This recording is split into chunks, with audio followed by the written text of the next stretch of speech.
Over 3,000 years ago, a legendary hero saved himself from temptation by having his crew tie him to a ship's mast. Why on earth would someone do that?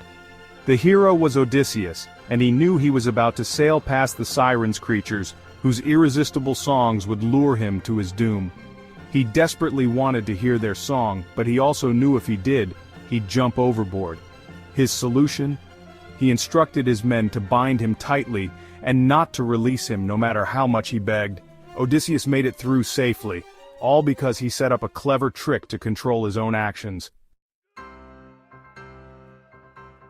Now you and I might not face singing mermaids, but we do face donuts, Netflix binges, and snooze buttons modern siren songs that can wreck our long-term goals. Welcome to Pursue Insight. Today we're talking about the psychology of self-control and how you can trick your brain to resist temptation and achieve your goals.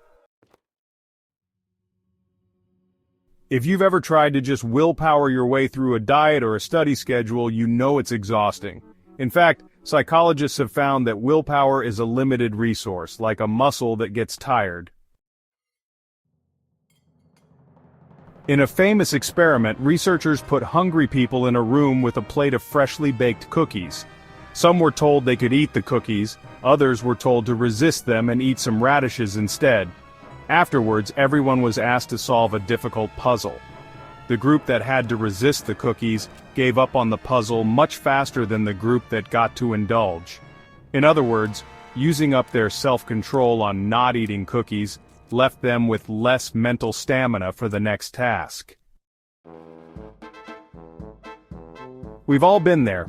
After a long day of making decisions or fighting little urges, our willpower tank is empty by evening, and that's when we cave in to ice cream or procrastination. So if brute-forcing self-control is so unreliable, what can we do? That's where psychology-backed tricks come in. Ways to outsmart your own impulses so you don't have to white-knuckle everything.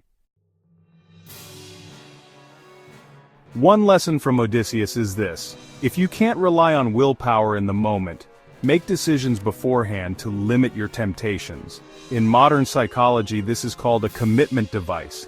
Essentially, you change something in your environment to lock yourself into good behavior or lock out the bad.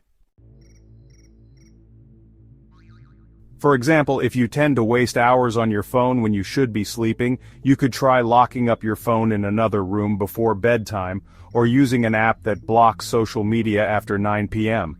If you have trouble waking up, you might put your alarm clock across the room, so you have to get out of bed to turn it off. These are simple commitment devices. You're tying yourself to the mast, so to speak, so that when temptation strikes, it's much harder to give in. Another real-world example. Some people literally put their money on the line. There are websites where you pledge money that you'll lose if you don't hit your goal, like going to the gym a certain number of times a week.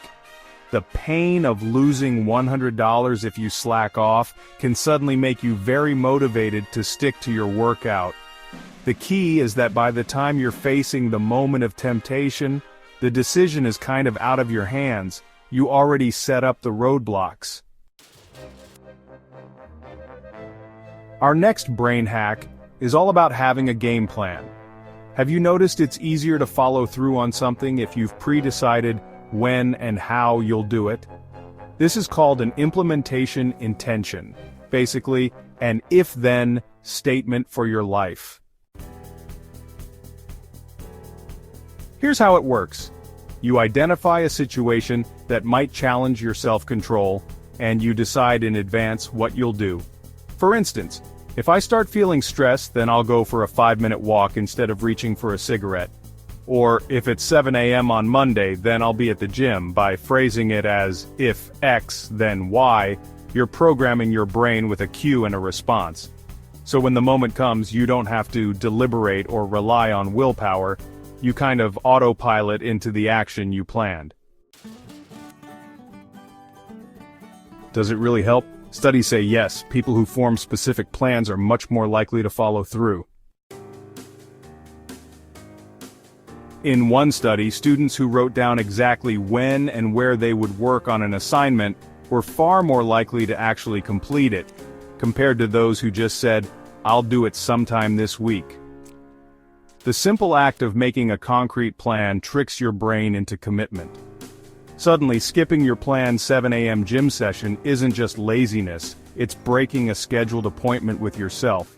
And our brains like to keep appointments. Alright, sometimes the issue is that the thing we should do just isn't fun, while the thing we want to do is all too fun. Temptation bundling is a clever solution to this. It means pairing something you want with something you need, so you only allow yourself the want while doing the need. For example, imagine you have a guilty pleasure TV show that you can binge endlessly, but you also have a hard time motivating yourself to run on the treadmill. What if you made a rule that you can only watch that show while you're on the treadmill? Suddenly, instead of the treadmill being torture, it's your TV time. Or if you love fancy lattes but need to catch up on reading for self-improvement, make it a ritual. You get that delicious latte only when you're reading a chapter of a book. This works because you're basically giving your brain a reward at the same time as the chore. It blurs the line between work and play. Many people find that once they try this, they actually look forward to the activity they used to dread, because it's tied to something they enjoy. Over time, you can even wean off the reward and find the task itself more satisfying. Another powerful technique is to vividly remind yourself why you're resisting that temptation in the first place. This is less a trick and more a mental exercise.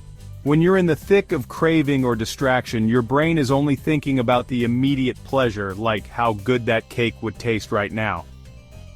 So we need to bring the long-term perspective online. One way is to visualize the future.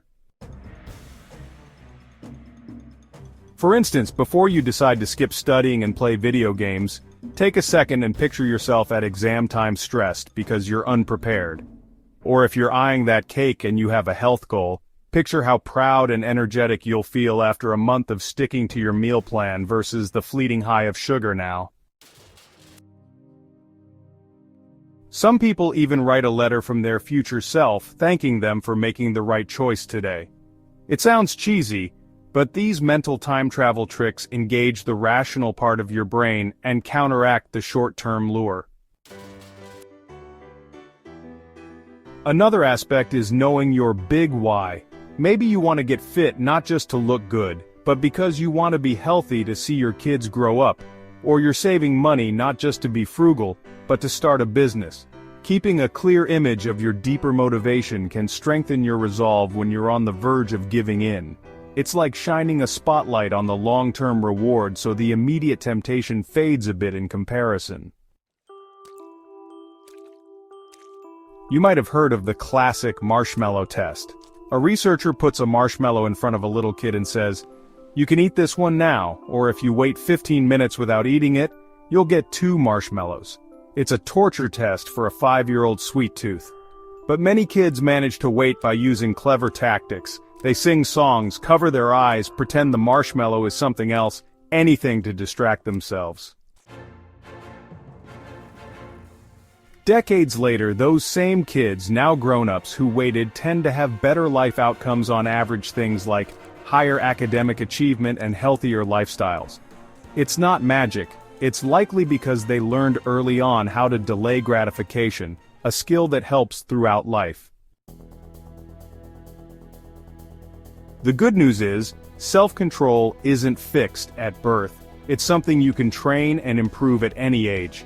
Just like those kids figured out tricks to wait without simply staring at the marshmallow, you can figure out tricks to outsmart your impulses. The bottom line? Your brain has built-in weaknesses. It gets tired, it loves instant rewards. But you can use its own quirks to your advantage. Whether it's tying yourself to the mast by removing temptation, setting a smart if-then game plan, bundling a chore with a treat, or reminding yourself of the future, each of these strategies helps reduce the heavy lifting your willpower has to do. It's like being your own brain's coach, setting it up to win.